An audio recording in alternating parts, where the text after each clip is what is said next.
100.5 the KATT. It is Jay Ramone live at Rocklahoma 2022, and I am sitting here with the Popoff brothers from Lit. What's up? It's been a while. It's been, man. I think, the view from the bottom. You guys came through Ardmore, and I got to talk to you then. And so the new record, Tastes Like Gold, just came out. Yes, sir. How excited are you guys to be touring on this record? Super pumped, man. Like anybody that's at the show right now, long overdue getting out and watching live music. Being in the audience or on stage, both is awesome. I've been doing both, which I didn't used to go to a lot of live shows, and now I'm finding myself just taking advantage of living this lifestyle again. Yep. I've been a fan of Bowling for Soup and friends with Jarrett for a long time, and so when I saw you guys going out on the road with them, I thought, wow, that's a great build to go out together. Is that the first time you guys have ever toured together? First time we actually, went town to town in buses following each other, but we've done shows together and hung out together over the years, and just sweethearts of guys, and a great live band. We did the UK with them, and it was off the hook. So I, obviously being in radio for a long time, once you're in this business, you're kind of a radio nerd, and you guys come from a radio family. What was that like growing up with your dad being in the radio business? It was awesome way to get exposed to, a lot of different types of music, because he went from working in country radio when we were babies to, everything from AAA adult alternative, rock, pop, everything. So he was bringing home records to our living room. Just look, instead of having, toys to play with, we played with records, and he and I would, spin records and act like we were DJs, and but just fell in love with music that way. Did you guys ever think you were going to follow in those footsteps? I don't know. Maybe for a minute. I mean, when we were. Our parents were divorced when we were like 9 and 7, and we would go back and forth. And when we were with our dad, if he was on the air, he would just lug us with him to work, because I do the same thing with my kids. And we'd go and make commercials, pretend commercials. We'd answer request lines and run amok throughout the station. So when Lit started touring and visiting radio stations, we'd walk in and we'd be right at home, and people would just kind of trip out. AJ and I'd be like, "Where's the kitchen? Where's the coffee?" This is how we got addicted to coffee, was radio stations. Absolutely, same here. I am a massive coffee addict, because every radio station you go to, coffee is on 24/7, and it's fresh. Yeah, man. We did. We'd go in there and make it, pour a bunch of milk. We made it into basically hot chocolate coffee, but we got hooked.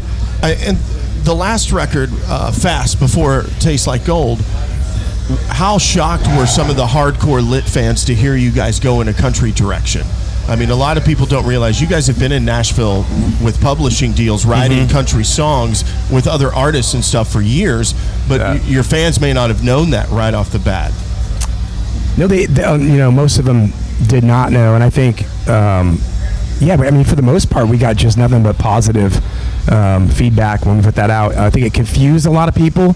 But turned a lot of people onto country music. Was trippy, but it was for us just this kind of a Go ahead. Well, I mean, our hardcore following kind of knew we were out there. They had copies of some country demos that we had done for other artists, whatever. So they were already kind of maybe expecting something along those lines. But just for average Joe listener of the station, hearing My Worst Enemy every day, probably was like, what's this thing? And we realized afterwards,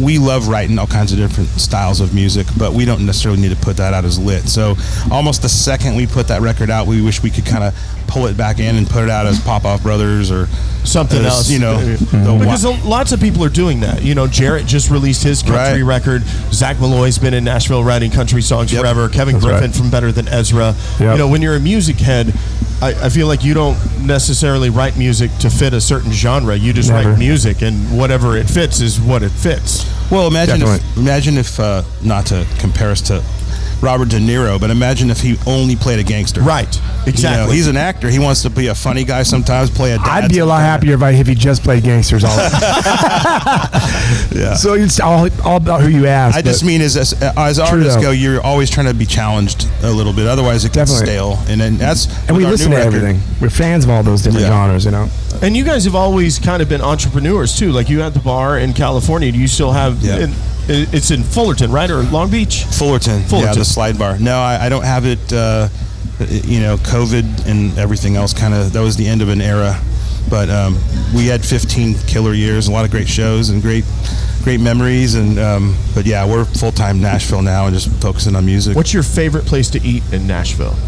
Ooh, man, there's so many good places now. It's unbelievable. 10, 15 years ago, it wasn't a lot, to choose from. But man, I don't know. I got a couple favorites. If you pick a part of town and a type of food, I can steer you in. That's the thing. Like you have to literally break it down by one of the regions, whether you're in East Nashville or whatever. Yeah, and also what you're trying to spend. You want to go to a killer steakhouse, or do you want to just go get a great burger and a beer? Sperry's is a great steakhouse. Just super old school. Casino carpet on the floor kind of vibes. But just good food.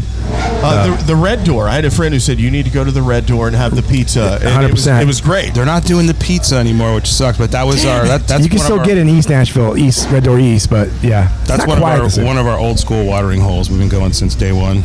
My favorite thing after going out on Broadway and tying one on pretty good was to stop at Paradise Park and get some chicken strips on the way back to the hotel. And that's gone now too.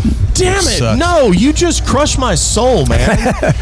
They may have revamped a version of it or something. Yeah, I don't know. I couldn't tell you. Shit. That beat up Firebird or whatever it was in the front. People standing on top of, dancing, crushing the hood. The beat up AstroTurf for Well, guys, I'm super excited to see you guys play. I'm a giant fan. The View from the Bottom is still one of my favorite records to have ever come out. I listen to it all the time. Man, thank you, man. And glad to see you here at Rocklahoma. Glad to be here, man. This is our first one actually playing, so we're pumped. It's gonna be a fun day. Lit Rocklahoma 2022. It's Jay Ramone on the KATT. Woo!